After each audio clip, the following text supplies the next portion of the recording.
Hello, Drumios. Mo here again, and welcome back to our Recording with Reaper series on Drumeo forums.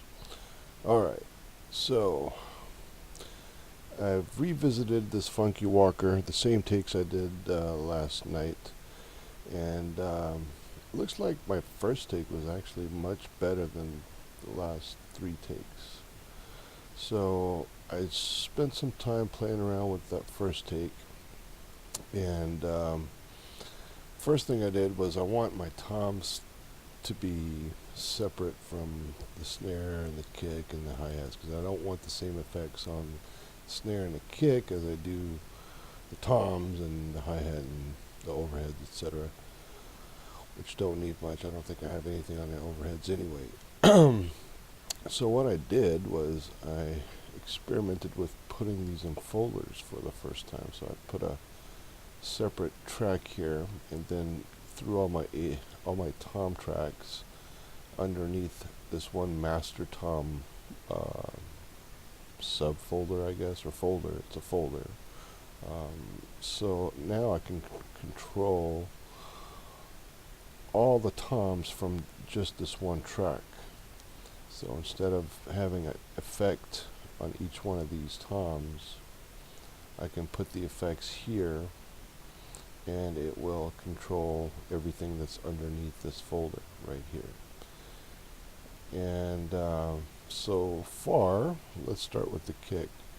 I wanted to compare the Blockfish compressor to the TDR, and I think this one is a lot better. It's a lot more intuitive.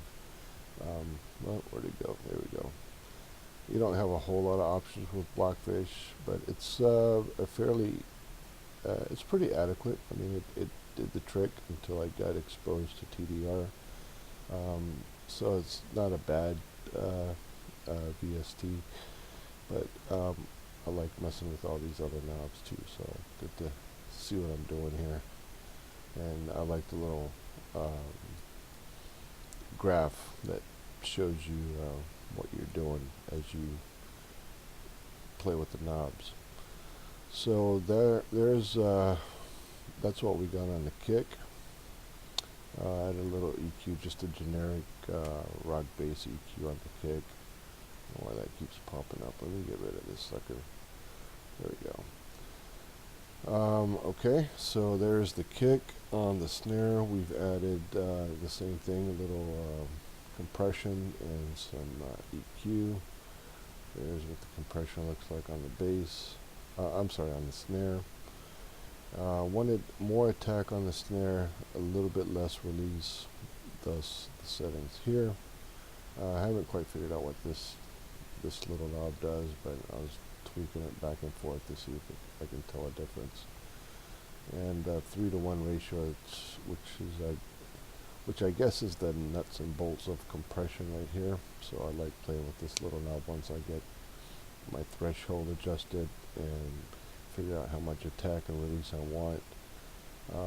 How much compression do I want? So 3-to-1 on what is that? The snare track sounded pretty good to me. All right, so with the toms, let's see, where's my, okay, the toms, threw in a little reverb, not much, just a tad, brought up the wet just a hair, and it really brought out the tone of the toms. On the EQ, generic close mic acoustic setup, and I just brought down the mids as far as they'll go.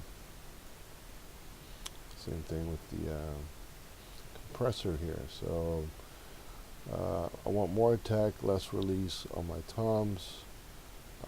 Thresholds, not too bad, and the ratio 3-to-1. I played around with these things. I don't know really what this softening does. It affects this curve here. How much, I guess, when to begin the attack and when to begin the release, all this scientific mathematical bullshit, which I'm not going to get into, but it's cool to watch that sucker bend. So Anyway, it sounded good at that setting, so I left it there. I don't really know what the hell that does. I'm just talking a bunch of smack at freaking 12:30 in the morning. Anyway, yeah, it is a bunch of scientific mathematical algorithms that they put into this shit, which is really cool. But I have no mind to dig into it that deep. I just want my toms to goddamn sound good, and leave it at that. So EQ, we went over that, and some reverb, we went over that. Alright, so let's see what this son of a bitch sounds like. We'll start this from the very beginning, and here we go. That's my count in.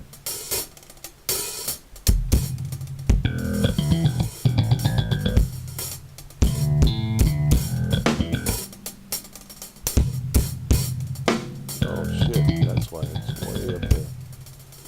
Sorry about that.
Alright, there you go.